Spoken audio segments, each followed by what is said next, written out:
ನಾನು ಸದಾನಂದ ನಾಯಕ್ ಅಂಥೇಳಿ ಉಡುಪಿ ಜಿಲ್ಲೆ ಹಿರಿಯಡ್ಕ ಬೊಮ್ಮರಬೆಟ್ಟು ಗ್ರಾಮದಿಂದ ಬಂದೇನೆ. ಇಲ್ಲಿ ಸಂಜೀವಿನಿ ಗೋದಾಮ ಅಂಥೇಳಿ, ಸಂಜೀವಿನಿ ಗೋದಾಮ ಅಂತ ಕೃಷಿಯ ಬಗ್ಗೆ ಒಂದು ನಾವು ತಿಳ್ಕೊಳ್ಳುವಂಥದ್ದು. ಮುಂಚೆ ನಮ್ಮಲ್ಲಿ ಹಿತ್ತಲ ತೋಟ ಅಂದಿತ್ತು.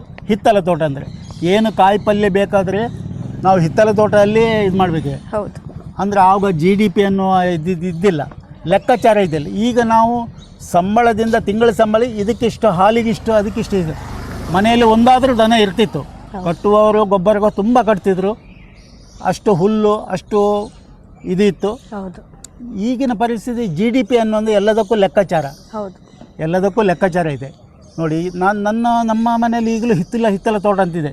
ನಾನು ಟೈಮ್ ಸಿಕ್ಕಿದ ಒಂದು 8 ಗುಂಟ ವೀಳ್ಯದೆಲೆ ಇದೆ. ಬೆಳಿಗ್ಗೆ ನೀರು ಬಿಟ್ಟು ಒಮ್ಮೆ ವೀಳ್ಯದೆಲೆ ಕಿತ್ತರೆ 200 ರೂಪಾಯಿ, 150, 200 ರೂಪಾಯಿ ಸಿಗ್ತದೆ ನನಗೆ. 200 ರೂಪಾಯಿ ಸಿಗ್ತದೆ.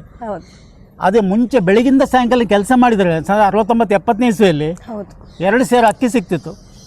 ಈಗ ಬೆಳಿಗ್ಗೆ ಹಾಗೆ 3/4 ಗಂಟೆ ಕೆಲಸ ಮಾಡಿದರೆ ಒಂದು 3-4 ಸೇರು ಅಕ್ಕಿ ಸಿಗುವ ಒಂದು ಇದು ಸಿಗ್ತದೆ. ಹೌದು. ಅಂದರೆ ತುಂಬ ಇದಾಗ್ತದೆ, ಡೆವಲಪ್ಮೆಂಟ್ ಆಗ್ತಾ ಇದೆ. ಅದರಲ್ಲಿ ಕೆಲವೊಂದು ಪ್ಲಾಸ್ಟಿಕ್ ಅದು ಇದು ಅಂತ ನಮ್ಮ ಕೆಟ್ಟ ಒಂದು ಇದು ಇದೆ ಅದರಲ್ಲಿ. ಹೌದೌದು, ಮನೆ ಹತ್ರ ಕೆಟ್ಟ ಒಂದು ಇದು ಇದೆ ಈಗ. ಹೌದು, ಪ್ಲಾಸ್ಟಿಕ್. ಸರ್, ಈಗ ನಾವು ಸಂಜೀವಿನಿ ಗೋದಾಮದಲ್ಲಿದ್ದೇವೆ. ಈ ಒಂದು ಕಾರ್ಯಕ್ರಮದ ಕುರಿತಾಗಿ ಏನು ಹೇಳಲಿಕ್ಕೆ ಇಷ್ಟಪಡ್ತೀನಿ? ತುಂಬ ಇಷ್ಟ ಆಯ್ತು. ನೋಡಿ, ಎಷ್ಟೇ ದೊಡ್ಡದಾದ್ರೆ ಇದರಲ್ಲಿ ಲಾಭಾಂಶ ಅಂತ ಅಷ್ಟೊಂದು ಸಿಗುದಿಲ್ಲ. ಹೌದು. ತನ್ನ ಮನಸ್ಸಿನ ನೆಮ್ಮದಿಗೋಸ್ಕರ ಒಂದು ಇದು ಮಾಡಿದ್ದಾರೆ. ಹೌದು. ತುಂಬ ಅದರಲ್ಲಿ ಒಂದು ನಾಗಬನನು ಇಷ್ಟು ವಿಜೃಂಭಣೆಯಿಂದ ಇದು ಮಾಡೋದಂದ್ರೆ ತುಂಬ ಖುಷಿ ಕೊಡ್ತದೆ.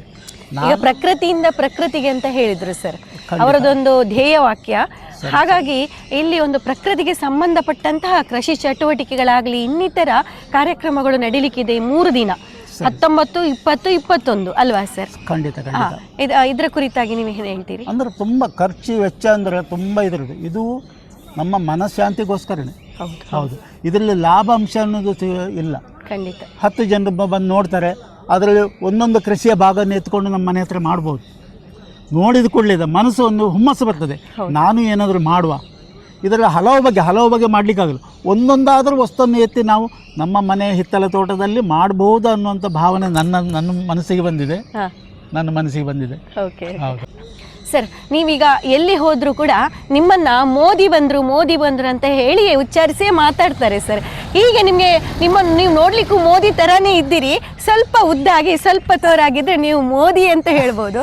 ಆದರೆ ಸರ್, ನಿಮಗೆ ಜನರೆಲ್ಲ ಮೋದಿ ಅಂತ ಕರೆಯುವಾಗ ನಿಮಗೆ ಹೇಗೆ ಅನಿಸ್ತದೆ ಸರ್? ನನಗೆ ಮುಂಚೆ ತುಂಬ ಮುಜುಗರ, ಈಗಲೂ ಮುಜುಗರ ಇದು. ನಾನು ಮೋದಿ ಥರ ಕ್ಯಾಪ್ ಇಟ್ಕೊಂಡು ಬರ್ಬೋದಿತ್ತು, ನಾನು ಬರಲಿಲ್ಲ.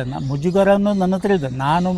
ನಾನು ಮೋದಿ ಥರ ನನಗೊಂದು ಅಹಂಭಾವ ನನ್ನ ಹತ್ರ ಇಲ್ಲ, ಖಂಡಿತ ಇಲ್ಲ. ಯಾಕಂದರೆ ಮಣಿಪಾಲ KMCಯಲ್ಲಿ ಕೆಲಸ ಮುಗಿಸಿ 5ನೇ ಪಾಸಾಗಿ ಶಾಲೆಗೆ ಹೋಗ್ಲಿಕ್ಕಾಗಿಲ್ಲ. 12 ರೂಪಾಯಿ ಸಂಬಳ ನನ್ನ ಜೀವನ ಮುಂದುವರಿತು. ಆ ಕಾರಣದಿಂದಸ್ಕರ ನನಗೆ ಅದು ಮುಜುಗರ ಒಂದು ಸ್ವಲ್ಪ ಇದೆ. ಎಜುಕೇಷನ್ ಇಲ್ಲ ಅಂದ್ರೆ ಮುಜುಗರ ಅಂತ. ಈಗ ತಿರುಗಡೆ ಆ ಮುಜುಗರ ಕಮ್ಮಿ ಆಗಿದೆ, ಆದರೂ ಖುಷಿ ಅನಿಸ್ತದೆ. ಓಕೆ ಸರ್, ಮೋದಿ ಅವರನ್ನ ನೀವು ರೋಲ್ ಮಾಡೆಲ್ ಆಗಿ ತಗೊಂಡಿದ್ದೀರಿ ಅಂತ ಅನಿಸ್ತದೆ. ಯಾಕಂದ್ರೆ ನೀವು ಹಾಕುವಂತ ಬಟ್ಟೆ ಇರಲಿ, ನಿಮ್ಮದೊಂದು ಹಾವಭಾವ ಇರಲಿ, ನೀವು ಮೋದಿಯವರನ್ನ ನೋಡಿ ಆ ಒಂದು ಮೋದಿಯವರಲ್ಲಿರುವ ಗುಣಗಳನ್ನು ನಿಮ್ಮಲ್ಲಿ ಒಂದು ಮೈಗೂಡಿಸಿಕೊಂಡಾಗ ಉಂಟೆ ಸರ್. ಖಂಡಿತ. ನಾನು ಬಾಲಕಾರ್ಮಿಕ ದುಡಿಮೆಯಿಂದಲೇ ನಾನು ಅದನ್ನು ಕಂಡೆ. ನಾನು ಎಷ್ಟು ಕೆಲವು ಕಡೆ ಬಯಸ್ಕೊಳ್ಬೇಕಾಗ್ತದೆ, ಕೆಲವು ಕಡೆ ಅಡಿಗೆ ಒಳ್ಳೆಯದವರೇ ಅವರಿಂದ ಹೊಗಳಿಕೆ ಕೂಡ ಇದು. ಬೈಗಳು ಉಂಟು, ಹೊಗಳಿಗೂ ಉಂಟು. ಎಷ್ಟು ಒಳ್ಳೇದು ಮಾಡಿದ್ರು ಅದು ಒಮ್ಮೊಮ್ಮೆ ಹಾಳಾಗ್ತದೆ. ಅಡಿಗೆ ನಿಯಮ ಅಷ್ಟೇ. ನಮ್ಮ ಗುರುಗಳಂದ್ರೆ ನಳಭೀಮರು ನಮ್ಮ ಗುರುಗಳು. ನಳಭೀಮರು ನಮ್ಮ ಗುರುಗಳು. ನಾವು ಎಷ್ಟು ಮನಸ್ಸು ಸಮಾಧಾನದಿಂದ ಆ ಕೆಲಸ ಮಾಡ್ತೀವಿ ಅಷ್ಟು ಒಳ್ಳೇದಾಗ್ತಾ ಹೋಗ್ತದೆ. ಖಂಡಿತ ಸರ್. ಓಕೆ. ಕಷ್ಟ ಅವರವರ ಅದೃಷ್ಟದ ಮೇಲೆ ಹೋಗ್ತಾರೆ. ಮೋದಿ ಥರ ಕೈಯಲ್ಲಿ ಬಿಡಿಕಾಸು ಇಲ್ಲದೆ ಮುಂದೆ ಹೋಗೋದು ಅದು ದೇವರದೊಂದು ಇದಂತ ಹೇಳ್ಬೇಕು. ಎಲ್ಲರೂ ಹಾಗೆ ಹೋಗ್ಲಿಕ್ಕೆ ಆಗೋದಿಲ್ಲ. ರಾಜಕೀಯದಲ್ಲಿ ಸ್ವಲ್ಪ ಮುಂದೆ ಕಾಲು ಎಳಿತಾರೆ, ಕಾಲು ಎಳೆದೇ ಮುಂದೆ ಹೋಗೋರು ಜಾಸ್ತಿ ಇದ್ದಾರೆ. ಈಗಿನ ರಾಜಕೀಯನ ಹಾಗೆ ನಡೀತಾ ಉಂಟು.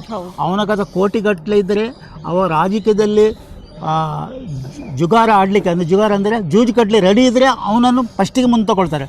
ಜನಾರ್ದನ್ ರೆಡ್ಡಿ, ಈ ನಮ್ಮ ಕರ್ನಾಟಕದ BJPಯನ್ನು ಮುಂದೆ ತಂದವರು ಹಾಗೆ ಯಾರ ಥರ ದೌಲತ್ತಿದೆ ಅವ್ರನ್ನೇ ಫಸ್ಟಿಗೆ ಅವರಿಗೆ ಮನೆ ಕೊಡ್ತಾರೆ. ಹೌದು ಮತ್ತು ಇದು ಒಂದು ಅವರಿಗೆ ದೇವರ ಪ್ರೇರಣೆ, ಹೌದು. ದೇವರ ಪ್ರೇರಣೆ. ಓಕೆ ಸರ್, ಇಷ್ಟೊತ್ತು ನಮ್ಮ ವಾಹಿನಿ ಕರಾವಳಿ ವೈವಿಧ್ಯ ಯೂಟ್ಯೂಬ್ ಚಾನಲ್ಗೆ ನೀವು ಮಾಹಿತಿಯನ್ನು ನೀಡಿದ್ರಿ. ಮಾತನಾಡಿದ ತಮಗೆ ಧನ್ಯವಾದಗಳು. ನಮಸ್ಕಾರ. ನಮಸ್ತೆ.